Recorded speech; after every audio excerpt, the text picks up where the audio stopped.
Hai Bapak Ibu, apa kabar? Bertemu lagi dengan saya Bu Astuti di channel Mama Deta Sharing.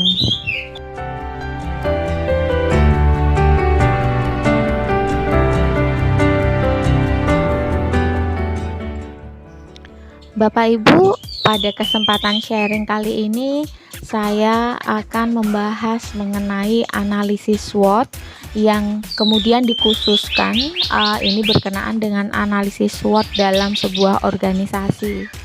Baik, pembahasan pertama yaitu mengenai apa itu analisis SWOT. Bapak Ibu, dalam pengembangan sebuah organisasi nantinya kita akan mengenal istilah SWOT.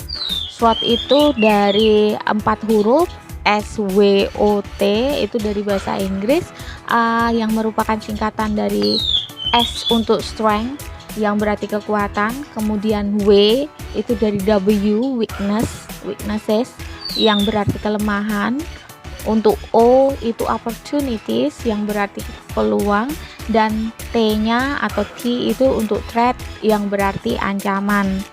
Nah, kekuatan, kelemahan, peluang, dan ancaman dalam sebuah organisasi kemudian dianalisis Bapak Ibu, dijadikan satu, dianalisis, dan disitulah nanti akan kita mengenalnya dengan sebutan analisis SWOT itu. Bapak Ibu, dengan analisis SWOT maka kekuatan, kelemahan, peluang, dan ancaman utama dari sebuah organisasi nantinya akan dapat dipilah, disusun, dan kemudian diorganisir. Hasil dari pemilahan, penyusunan, dan pengorganisiran itu kemudian dilanjutkan dengan analisis yang nantinya hasil dari analisis itu bisa mengarahkan organisasi untuk menentukan atau memutuskan beberapa hal yang berkaitan dengan perbaikan dan pengembangan organisasi. Bapak Ibu, saat sebuah organisasi melakukan analisis SWOT, maka pada akhirnya sumber daya manusia di organisasi tersebut akan mampu menemukan hal-hal khusus dan urgent dan hal-hal yang bersifat prioritas yang akhirnya mengarahkan organisasi untuk menemukan strategi tertentu gitu. Dan strategi inilah yang akan digunakan untuk perbaikan dan pengembangan organisasi. Dalam analisis SWOT, strength atau kekuatan dan weakness atau kelemahan itu berasal dari internal organisasi Bapak Ibu, sedangkan opportunities atau peluang dan threat atau ancaman itu berasal dari eksternal organisasi. Strength atau kekuatan dan weakness, kelemahan yang berasal dari internal organisasi merupakan hal-hal yang dapat dikontrol dan bersifat dapat berubah Bapak Ibu. Semisal sumber daya manusia, karena nanti kan bisa ada yang keluar masuk organisasi ya Bapak Ibu ya, biasa seperti itu. Contoh yang lain adalah properti atau barang-barang yang ada di dalam organisasi, dan kemudian lokasi, karena sangat mungkin sebuah organisasi akan berpindah tempat gitu ya Bapak Ibu ya.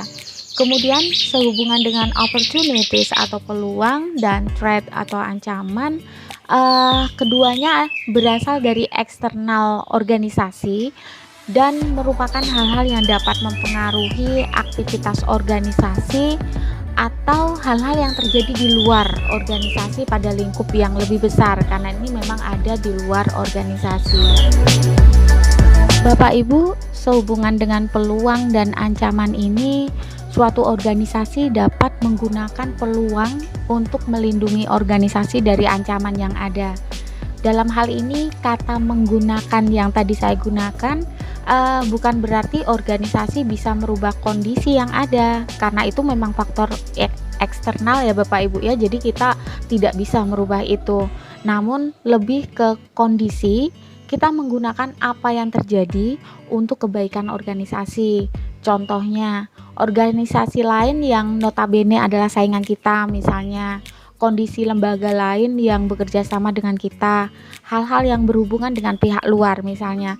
Itu semua merupakan hal-hal eksternal yang tidak bisa kita ubah, namun dengan langkah yang tepat nantinya sebuah organisasi bisa memanfaatkan atau menggunakan itu untuk melindungi organisasi dari ancaman yang ada. Bapak Ibu, sekarang kita akan masuk pada pembahasan siapa yang melakukan analisis SWOT. Analisis SWOT biasanya dilakukan oleh pemimpin sebuah organisasi. Namun bukan berarti hanya pemimpin yang bisa melakukan analisis SWOT, Bapak Ibu. Dalam melakukan analisis SWOT sendiri, pemimpin dapat melakukan koordinasi atau bekerja sama dengan anggotanya dalam mengumpulkan dan menentukan hal-hal penting berkenaan dengan kekuatan, kelemahan, ancaman, dan peluang dari organisasi yang nantinya akan dianalisis. Dalam hal ini, pemimpin tidak bisa hanya menyerahkan analisis SWOT ini pada anggotanya gitu.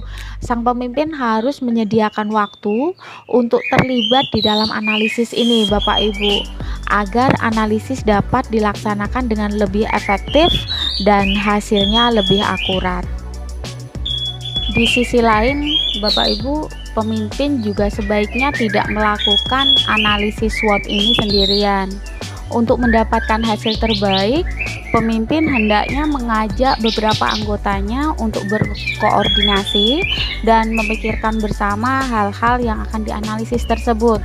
Mengapa demikian? Karena tiap-tiap orang memiliki pemikiran yang berbeda-beda, serta mereka akan memandang organisasi dari perspektif atau sudut pandang yang berbeda pula, Bapak Ibu. Jadi nantinya hasil analisisnya pun akan lebih konkret dan ya lebih banyak hal-hal yang akan terpikirkan di situ.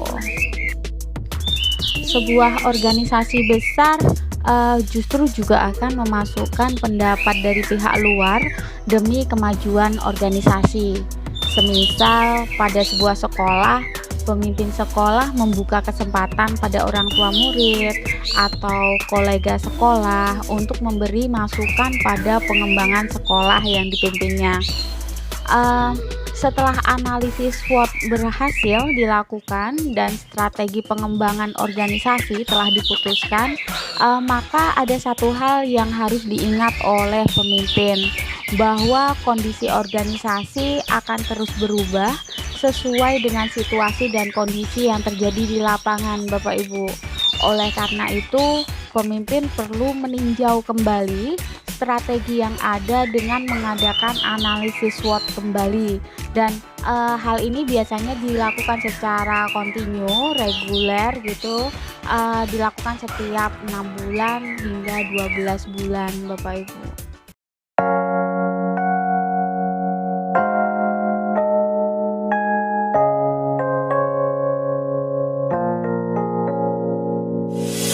유난히도 캄캄한밤에 나 홀로 너를 생각하네.